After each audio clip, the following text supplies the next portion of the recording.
Good morning আমার প্রিয় বন্ধুরা, তোমার সবাই কেমন আছো? আশা করি যে যেখানে আছো ভালো আছো, সুস্থ আছো। আর আমরা ভালো আছি। সুন্দরবন থেকে আমি শিখা, আমার নতুন ব্লগ চ্যানেলে তোমাদের অনেক অনেক স্বাগত আর অনেক অনেক ভালোবাসা। আজকে রবিবার, এখন এই সকাল 7টা মতো বাজে। এখন থেকে তোমাদের সাথে নিয়ে ব্লগটা শুরু করলাম। সকালবেলা উঠেই সদরটা খুলে নিয়েছি, তারপরে ওই যে এঁঠো বাসনগুলো কলে পাড়া দিয়ে সকাল সকাল পেয়ে গেছি বিনি পয়সার কাজের লোক, পুরো ফ্রি।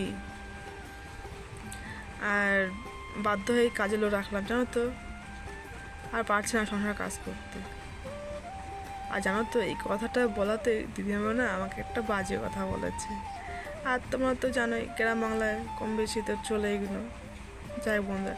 সেই কারণে আমি আর ভয়েসটা তোমাদেরকে শুনলাম না, মুট করে দিলাম আর কি। ওদিকে দিদি থালা বাসন আসছে, এদিকে দেখো মামে বসে আছে। আর কি বলো তো, দিদিদের না টিকলটা জল আসতো আর কি, তা আমাদের টিকলে জল আসছে, সেই কারণে চলে এসছে আমাদের কলতে আর কি বাসন মাজার জন্য। তো আমি দিদিকে বললাম, যখন তোমাদের বাসন মাজতো তাহলে আমার দুটো বাসন মেজে দাও। তাই দিদি মানে বাসনটা মেজে দিচ্ছিলো, আর আমি এই কথাটা বলছিলাম।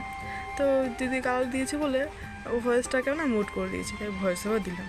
যাই হোক বন্ধুরা, আমরা কিন্তু কিছু মনে করি না, কারণ হচ্ছে গ্রামালয়ে এই কম বেশি এই কথা চলে। যাই হোক বন্ধুরা, দিদি থালা বাসন মেজে দিল, তারপরে দিদি চলে গেল, থালা বাসন নিয়ে ঘরে চলে আসলাম। তারপরে চলে আসলাম ঘরে। এই এখন বিছানা তুলে নেবো। চলো বন্ধুরা, বিছানা তুলে নিই, তারপরে তোমাদের সঙ্গে আবার কথা হচ্ছে।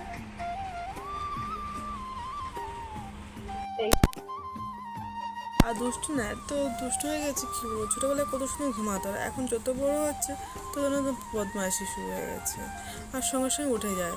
যাই বন্ধু, বিছানা তো লাগে গেলো, তবে ঝাড়ু নিয়ে চলে আসলাম, ঘরটা এখন ছাদ দেবো। দেখছো কীভাবে দাঁড়িয়েছে, বলছি পড়ে যাবে পড়ে যাবে, একদম ধারে জানো তো। পড়লে না কী হয়েছে, পড়বে কীভাবে লাগবে। যাই বন্ধুরা, এদিকে ও দুষ্টু খেলা করছে, এদিকে আমি ঘরটা ঝাড় দিয়ে নিই। ঘরটা ঝাড় দিচ্ছি, তো দেখুন তোমার ভিডিওটি দেখতে থাকো।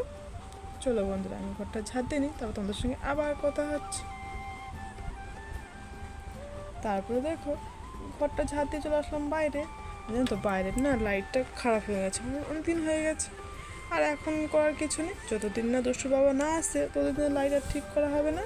কিছু হলে কাউকে বলি না, কেন বলতো, আমার মিস্ত্রি হচ্ছে আমার ঘরে। হ্যাঁ, আমাকে অপেক্ষা করতে হয়, যতদিন না আসে ততদিন সেইভাবে আমাকে চালাতে হয়। যাই বন্ধুরা, কোন থেকে এরকম তোমার দেখছো তো বারান্দাটা অন্ধকার, কী করবো, লাইট নেই। আর এই যে বাইরের আলো যতটা পড়ছে পড়ছে। যাই বন্ধুরা, তারপর তো ঘর ঝাড় দেওয়া হয়ে গেল, ব্রাশ টাশ করে নিলাম, আর দুষ্টুকে মুখ দিয়ে ওষুধ খেয়ে দিয়েছি। তারপর দিকে দেখো, আমি চা বসে দিয়েছি। আমি তোমাদের সঙ্গে শেয়ার করবো আমি কীভাবে চা বানাই। প্রথমে তো চায়ের কাপ মেপে জল নিয়ে নিয়েছি, তারপরে চায়ের মধ্যে লবণ, চিনি আর চা পাতা দিয়ে দিয়েছি। চা পাতা দিয়ে ভালো করে ফুটিয়ে নিয়েছি। আর এইভাবে করলে একসঙ্গে দিলে কি একটু বেশি করে ফোটাতে হয় জলটা, এই আর কি, মানে খেতে কিন্তু ভালো লাগে। আর কেউ যদি আসে আমি এইভাবেই চা করি। যাই বন্ধুরা, চা তো হয়ে গেল, আর চা নিয়ে চলে আসলাম ঘরে। আর বন্ধুরা, কারা কারা আমার মতন চা বানাও কমেন্ট করে জানিও।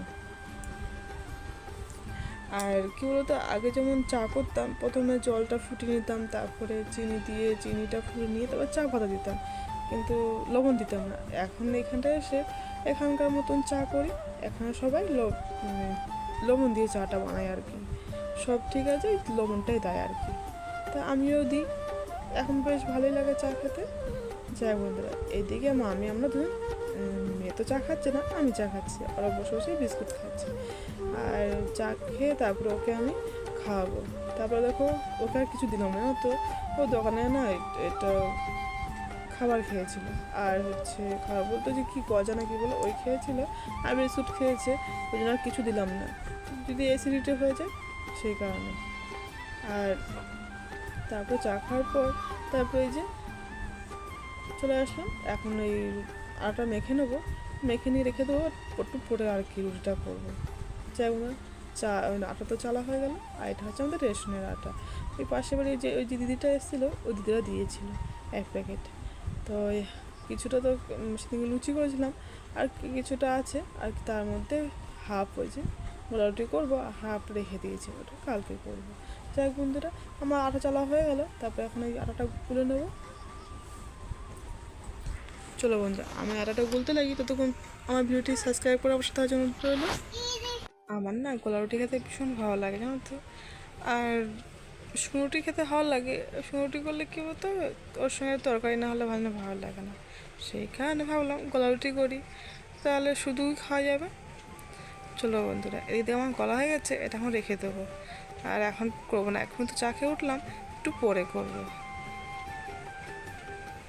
দেখো এদিকে আমার গলা হয়ে গেল আটাটা, এখন ঢেকে রেখে দেবো।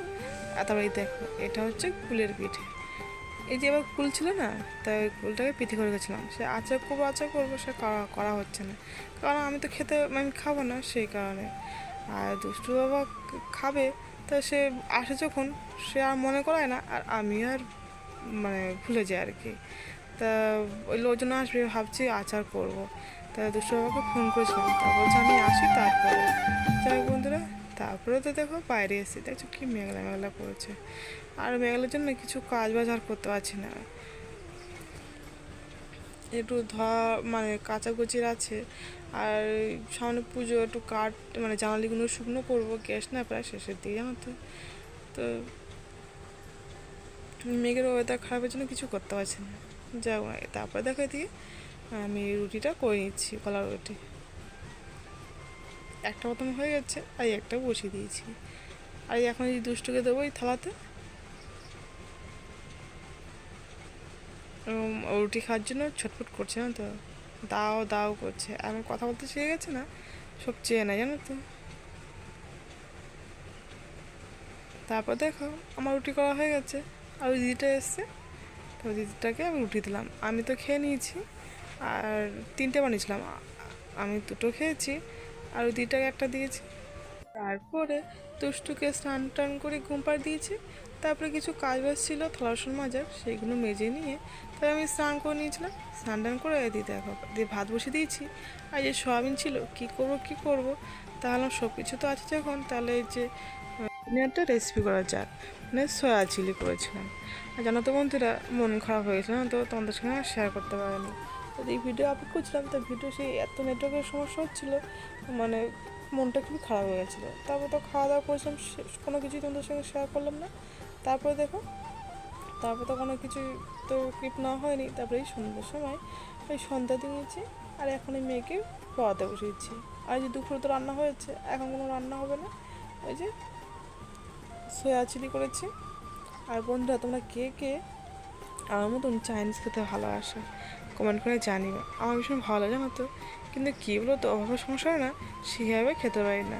মোটামুটি সব কিছু নিয়ে রাখি, যখন ইচ্ছা হয় তখনই খাই আর কি। আর হয়তো পুরো পারফেক্টলি সব কিছু দিতে পারি না, নর্মালি যেটুকু থাকে সেটুকুর মধ্যে। কিন্তু সয়া চিলিটা খুব ভালো হয়েছিলো খেতে জানো তো। আর KFC খাওয়ান তো ছিল না, ওই পেঁয়াজ দিয়েই করেছিলাম। বলে না কি দুধের স্বাদ ঘোলে মেটানো, সেই হচ্ছে ব্যাপার। আমাদের গরিবের সংসার বুঝতেই পারছে। যাই বন্ধুরা, তবে দিদি মেয়েকে বই পড়াচ্ছি, এখন দেখছি মেয়ে বই পড়ছে, চুপচাপ শুনছি। যাই বন্ধুরা, ভিডিওটি আর বড় করলাম না, আজকে এই অবধি। আবার দেখা হবে কালকে নতুন ব্লগের সাথে। তখন সুস্থ থেকে ভালো সবাই।